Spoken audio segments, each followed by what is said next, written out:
Assalamu alaikum wa rahmatullahi wa barakatuhu. Are you scared of making change? Have you thought about doing something different, but you're too scared to do so? In this week's podcast, inshallah, we are going to discover why that happens and what we can do to overcome it.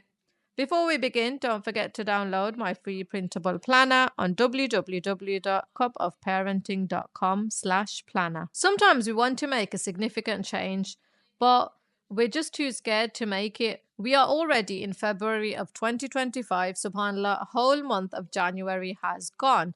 And ask yourself, did you stick to the same routine? Did you try and do anything different? Did you want to try something different, but you just didn't get around to doing it? Don't forget that the clock doesn't stop for anyone. It is continuously ticking, subhanAllah. And we need to make a change quickly if we do want to do something different. Sometimes when I talk to mums in the local community about different activities or about their children taking part in activities, they tell me some of the reasons why they might not engage in certain activities. And, one of the things that I'm hearing is because they're not used to doing that particular activity, or that they're not quite ready, or they're just scared to do it. And, sometimes taking that lunge and going ahead and taking some action, that's why as human beings, it might be that we're just stuck in our same routine. And there's different reasons for this. First of all, it's because your comfort zone can make you feel safe.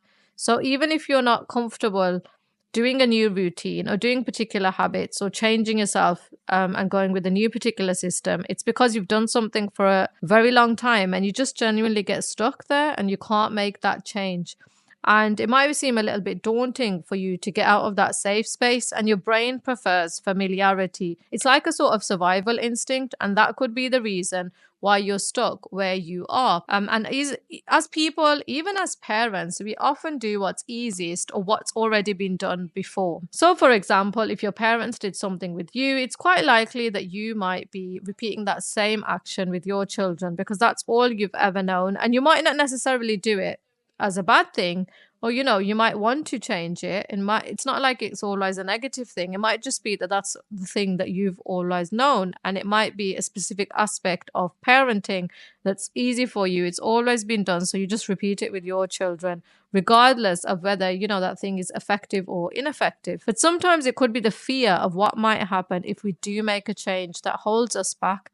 That feeling of failure, that feeling of what if I try it and it doesn't work, or what if I get judged, or what would other people think of me doing this new strange thing? And I often say this to the parents of my positive parenting course when they're finished, that at the end of it, I say there'll be people from your family and those not from your family who will look at these new strategies that you're doing, and they won't be familiar with those strategies, and they might say, what on earth are you doing these for? So sometimes it's that fear of uncertainty that, what if things don't go to plan, or what if things might be worse rather than better if I try this new thing? For example, maybe you do want to change a specific approach to parenting, and you might have that fear that actually, what if it doesn't work with the children? Or what if there's going to be backlash with my children? What if my children just don't cooperate?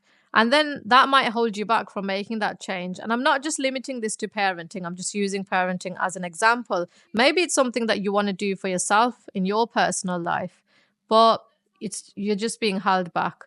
And let's think about what the cost is of not changing or not going ahead and doing this other thing.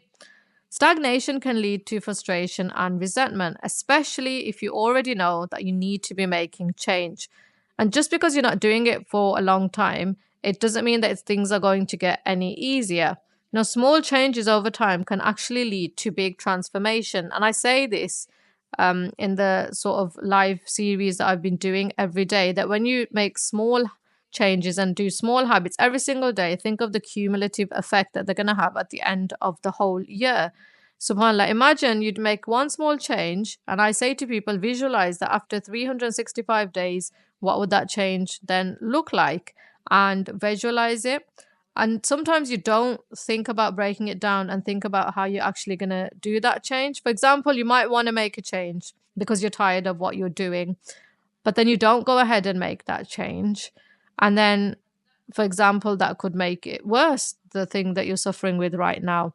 And you might stop altogether with the things that you are even doing, because maybe that will lead to exhaustion and burnout. So how can we overcome this fear and embrace change? Whether that's a change in habit or it's something new that we want to take up, or something new we want to try with our children. First of all, let's frame the fear and see this new change as an opportunity to grow. It doesn't matter if things don't go 100% to plan and smoothly the first time. You know, how many people are there in life that we know that have created something amazing or seen a lot of success, but you don't normally think about how many failures they went through to get to that successful point, or the little small steps that they had to take.